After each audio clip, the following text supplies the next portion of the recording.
So these are the 5 megatrends this year that, if nothing else, from a marketing perspective, you're going to see a lot of action on from Symantec. Okay, so these are the things that we're going to shout about in the markets.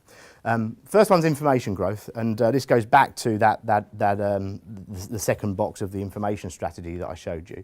What we're doing here is we're again, using best practice to help customers deal with the problem of this huge amount of information growth that they're experiencing in their organisations. I'm just going to build this out and talk it through with you. So this is a 5-step process. This is an iterative thing. You can see the arrow on the bottom of the diagram there. And our point of view here really is that you should start on the left-hand side. So step number 1 is helping our customers to understand their data asset, just understand their storage asset. And that's no mean feat, because the storage assets that have typically grown in organisations in the last 20 years have grown very organically. There's probably a myriad of vendors involved, there's a myriad of topologies and design types involved, and it can be quite difficult to fully understand what that looks like.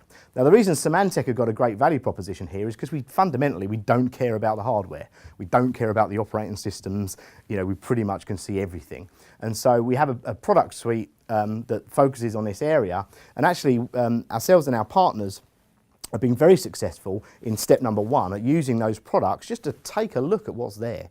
And I guess the most famous project of the last few years really on step number 1 here was a bank in Switzerland who we engaged with strategically on storage, who told us they thought they were around 45 to 50% utilised as far as their $50 million storage asset was concerned. We investigated and found that the number was actually 12. They were 12% utilised. The outcome of that was the CEO of the organisation issued a mandate saying, you will buy no more hardware. No more hardware is going to get acquired by this company until you can prove and show to me, using Symantec's tools, that we actually need it. Because 12% utilisation and $50 million doesn't stack up. And if the financial director gets to hear about it, we're all going to be out of jobs. So that's what can happen in step 1. That organisation, by the way, over a period of 3 years, we raised their utilisation through some of the other techniques that I'll talk about to around what is now about 40%. We've probably saved them in excess of, I would say, $70 to $80 million that they would have spent with the EMCs and the network appliances of the world for actually no good reason, 12% utilisation. So step number 1 is just understanding what's there. Nothing more complicated than that.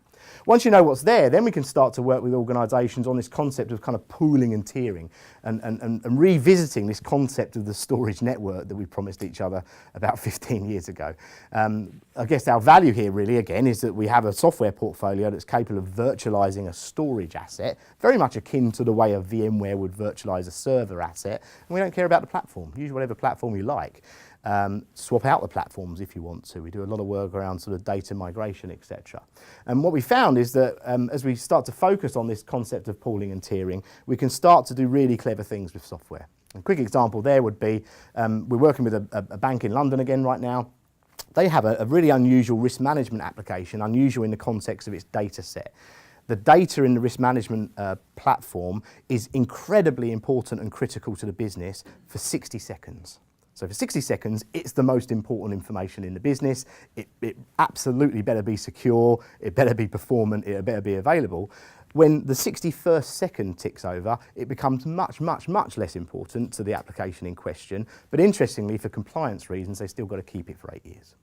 So there's an interesting data asset. For 60 seconds, I want performance, I want security, I want. At 61 seconds, kind of don't care anymore, but it still needs to be under compliance and regulatory rules, etc. So what we've done in software there is we've created a tiered storage asset using all the usual suspects. We've layered our virtualization software on top of that storage foundation, and we've switched on in that configuration something called dynamic storage tiering.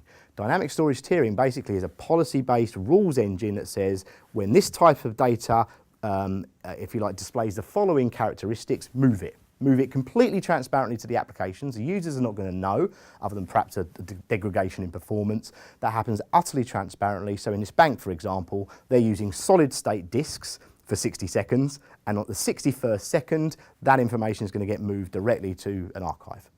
Absolutely transparently to the users. Now what's interesting there is they keep changing their minds about their storage vendors. One week it's EMC, next week it's Hitachi, next week it's NetApp, then they're going to broker some deals with different solid state disk vendors. They can do that because they're using Symantec. They can swap these things in and out almost at will, because we don't care about the hardware that sits underneath this stuff. So that's an example of some of the things that we can do in this area. Just to move on through here, once we've got this intelligent sort of infrastructure that's well utilised, then we can start to layer some more intelligence onto it. And the best example of that, I guess, from our portfolio's perspective, would be what we're doing in the email archiving space right now. I guess you guys are familiar with those solutions. What we found a couple of years ago was the number one concern in this area for people was actually PST files. Exchange was so big and there was so much storage being chewed up by these local PST files. People wanted to take those away and create a much more disciplined approach to that. And so that's the sort of thing that we can do once we've got this intelligent storage area. Duplication is an interesting one. I often tell the story that the reason we selfishly focused on this a few years ago is because when we were doing the investigations over here and finding tons and tons of duplicate data which was chewing up storage that was expensive, we found that the application that was most responsible for the duplication of data was the one that we were selling, backup. So we kind of had to do something about that. We couldn't on the one hand preach here and on the other hand be part of the problem. So we bought some technology called PureDisk. I guess suffice to say PureDisk is now available in lots of forms. It's fully integrated into our backup solutions. We've just recently started shipping PureDisk appliances as well, because a lot of the feedback we've had from customers is actually we kind of like a toaster that we'd just plug into the wall that sits in band in our network and just deduplicates everything for us. So that's a space that you'll see us quite active in. And then lastly, this concept of thin provisioning. So the idea of lying to an application. When an application like Oracle asks for this amount of space that's not really going to use probably for a while, giving it this amount of space but pretending it's really this amount of space. Great idea, almost represents the utopia of kind of storage utilization. The problem is most of the technologies that are around today are disk array bound. So EMC have something, Hitachi have something, all the major disk arrays have something. The reality of thin provisioning really is if you don't have intelligence in the systems themselves, in the file systems in which your data lives, that solution is going to get fat over time. Because what's going to happen is things are going to get moved around inside systems, things are going to get deleted, and there is no way traditionally to talk to the disk array to tell it, actually, this bunch of data isn't there anymore, you can have it back for the free pool. We do that in our storage foundation technology. And so unusually for us, we've actually had an engineering collaboration with people like EMC. We've written white papers jointly with them on this because really the promise of thin provisioning can only be completed with both software in disk arrays plus file system. Okay. So we believe that if you go through those 5 steps and you're rigorous about your discipline in each of those 5 steps, and then you continue to do it, continue to discover what's in your storage asset and monitor utilization, then this is a very appropriate and effective way of managing this data growth problem that everybody's experiencing.